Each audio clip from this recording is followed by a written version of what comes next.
Hey everyone, how are you? This is just a summary of my message on Sunday, which was called Don't Be Too Cool. When I was a teenager, I was so worried about being cool. When I was 17, I had a car. It was a Morris 1100. When it was new, it was red. But by the time I got it, it was sort of a faded pink color, except for the back right-hand corner, which was bright red because I backed into a skip bin and got it repainted. But one day I was driving this car uh, back to school after I went home for study period. And while I was driving, it caught on fire. First of all, it just started smoking. There was smoke coming out of the steering column. So I thought, well, that's not good. But I'm almost at school. I'll just carry on and then maybe it'll cool down. So I parked in the school car park, but it didn't cool down.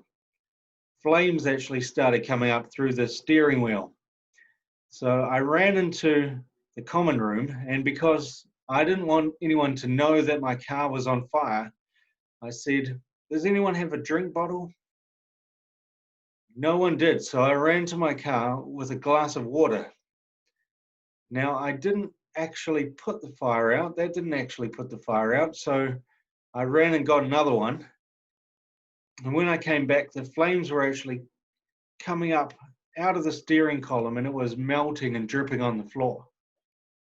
But by some miracle, the second cup of water put the fire out.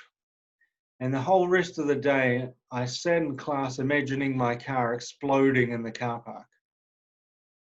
Then I finished school and I drove my car home. So nobody at school knew that my car had caught on fire. Now, I think I need some kind of medal for that because it's not easy to hide the fact that your car is on fire in the school car park. But my point is that the thing that worried me the most wasn't that my car was on fire. It was that people might find out that my car was on fire. I think if I had a choice between letting my car burn and telling other people, I would have let it burn. Now, I think sometimes we can be like that in our lives today. We'd rather let our lives quietly fall apart than let people know that we might need some help. We live in a world where perception is everything, but the Bible calls this the fear of man. Proverbs 29:25 says, "Fear of man will prove to be a snare, but whoever trusts in the Lord will be kept safe."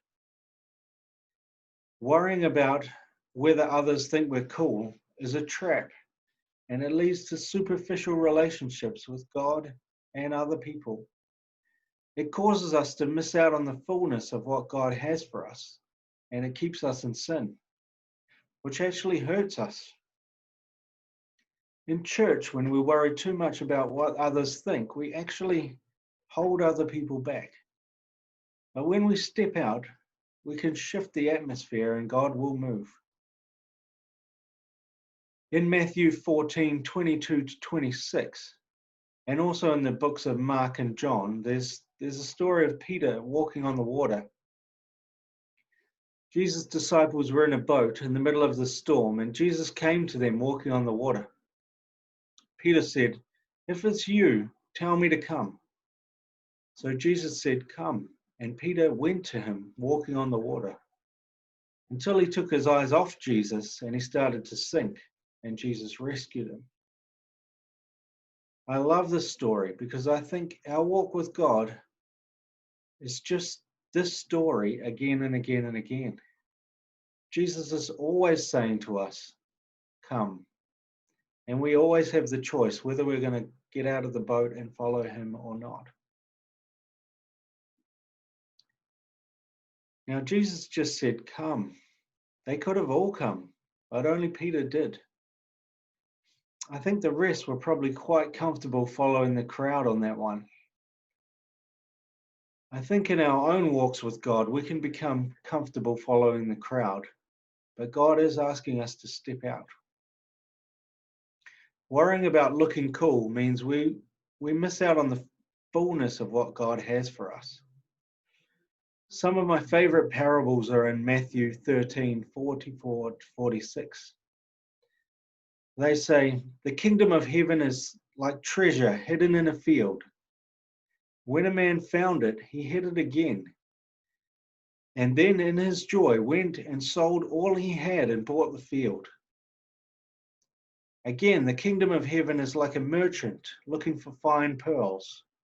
When he found one of great value, he went away and sold everything he had and bought it. The world will say, "Don't go too far. You don't want to stand out. You don't want to be too radical." But that's not the way of the kingdom. The way of the kingdom is to give all in pursuit of God.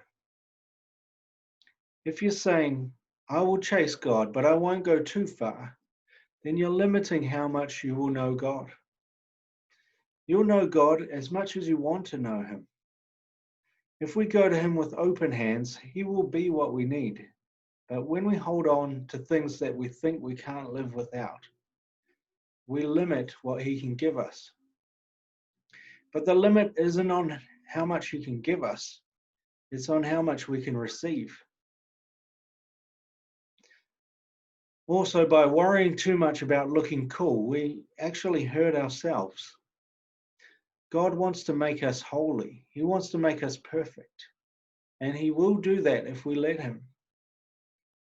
In my life, I've often settled for less because I want to be cool. Our culture says in many subtle and not so subtle ways that sin is good and holiness is uncool. One of the guys in our men's group summed it up when he said, "I want to be good, but not too good." But good is good. We don't gain anything by holding on to a little bad. God wants us to be holy, not because He's a control freak. He wants us to be holy because it's better for us and it's better for others. Sin is bad and it grows. We shouldn't want to be holding on to any of that, especially not so we can look cool. Trying to keep one foot in the world and one in the church will just cause you pain. It's better to pick one or the other. By caring too much about looking cool, we hold ourselves back from being good, and that's self-destructive. But our attitudes don't just affect us. In church, if you choose to seek God without worrying about what others think, it gives other people the permission to do the same. If you share what's really going on in your life, it lets other people know that church is a place where we can be real. And don't we want that? I've reached a place in my life where I've realized that nothing short of knowing God will work. And the awesome thing is He wants to know us even more than we want to know Him. If our relationship with God is like climbing a mountain, then in order to keep climbing, we need to leave some things behind. For me, the thing I need to leave behind right now is worrying about what other people think. I've believed the lie that it's more important to conform to what others think than to what God thinks. So I need to let that go. If you've believed that lie, then you need to leave it behind because it's stopping you from fully connecting to God. Behind that lie is another one. It's the lie where we say, "I can't fully trust God. I have to look after myself." If you believe that lie, it's keeping you from God and you need to let it go. I remember the day when I realized I didn't trust God. I'd been really praying for something that I really wanted. I wanted it so much that I was going out walking every day and praying. And finally, I felt God say, "What would you do if I gave that to you right now?" And my answer was, I'd stop praying so much. And I realized in that moment that I wanted what God could give me more than I wanted to know Him. because I didn't trust him, I was trying to use him like a magic trick. And in that moment, I actually thought, I'm going to have to walk away from God. He's asking me to trust him. But if I do, he might not give me what I want. And I really need this thing. I saw really clearly that I had the choice to trust God or to try and get what I needed in my own way.